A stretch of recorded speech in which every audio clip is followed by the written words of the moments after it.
नमस्कार, F TV Hindi में आप सभी को सुस्वागतम। जी हाँ, चीन में आखिरी भारतीय पत्रकार को देश छोड़ने का फरमान जारी हुआ है। रिपोर्ट के मुताबिक चीनी अधिकारियों ने प्रेस ट्रस्ट ऑफ इंडिया का रिपोर्टर को इसी महीने देश छोड़ने का निर्देश दिया है। दरअसल चीन ने भारत पर चीनी पत्रकारों के साथ अनुचित बर्ताव का आरोप लगाया है। बीजिंग की ओर से कहा गया है कि इसके जवाब में ही उसने ये कदम उठाया है। अब इस भारतीय रिपोर्टर को चले जाने से दुनिया की दूसरी सबसे बड़ी अर्थव्यवस्था से भारत की मीडिया उपस्थिति समाप्त हो जाएगी। बीजिंग का इस फैसले को एशियाई आर्थिक महाशक्तियों के बीच गहराती दरार के तौर पर देखा भी जा रहा है।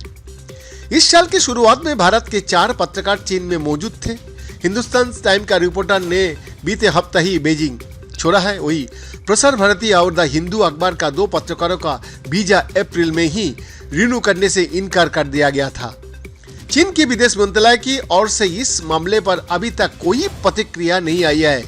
पिछले महीने चीनी विदेश मंत्रालय के प्रवक्ता माओ निंग ने कहा था कि भारत में एक ही चीनी पत्रकार है जो अभी भी अपने वीजा को रिन्यूअल का इंतजार कर रहा है। इससे पहले नई दिल्ली ने न्यूज एजेंसी सिन्हुआ और चाइना सेंट्रल टेलीविजन का 2 पत्रकार का वीजा रिन्यूअल एप्लीकेशन को खारिज कर दिया था। इसी महीने की शुरुआत में भारत की ओर से उम्मीद जताई गई थी कि चीनी अधिकारी भारतीय पत्रकारों की मौजूदगी सुनिश्चित कराएंगे।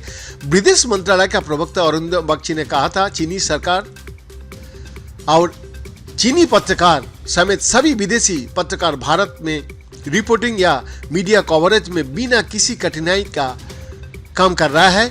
उन्होंने कहा, हमें उम्मीद है कि चीनी अधिकारी चीन से रिपोर्टिंग कर रहे हैं और वहां काम कर रहे भारतीय पत्रकार की सतत मौजूदगी सुनिश्चित कराएंगे।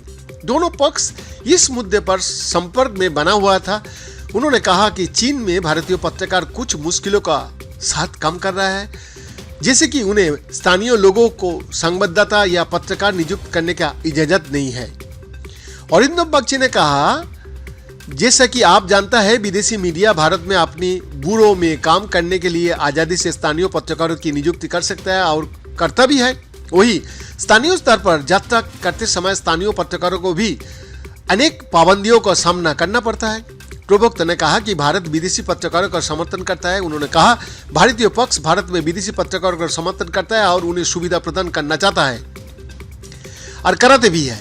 मुझे विश्वास है कि आप इस पर मुहर लगा सकता है। साथ ही सामान्य पत्रकारियों व्यवहार या गतिविधियों से या पत्रकार वीजा से जुड़े प्रावधानों से विचलन नहीं होना चाहिए। इस मामले के जानकार भारतीय अधिकारियों के अनुसार वीजा को लेकर यह विवाद उस वक्त शुरू हुआ जब चीन में रिपोर्टिंग में मदद करने के लिए भारतीय पत्रकार असिस्टेंट हायर करने लगे। उन्होंने कहा कि बीजिंग की ओर से एक समय में 3 लोगों को ही हायर करने का इजाजत है। साथ ही उन्हें चीनी अधिकारियों की निगरानी से होकर गुजरना भी जरूरी था। भारतीय अधिकारी ने अपनी पहचान सार्वजनिक न करने की शर्त पर यह जानकारी दी। दूसरी ओर भारत में हायरिंग को लेकर इस तरह के कोई पाबंदी नहीं है। मालूम है कि 2020 में गलवान झड़प के बाद से ही दोनों देशों का रिश्ता तनावपूर्ण बने हुए है। भारत का कहना है कि सीमा विवाद के सुलझने तक रिश्ता सामान्य नहीं हो सकता है। वैद्यनाथ दास का रिपोर्ट, एफ टीवी हिंदी।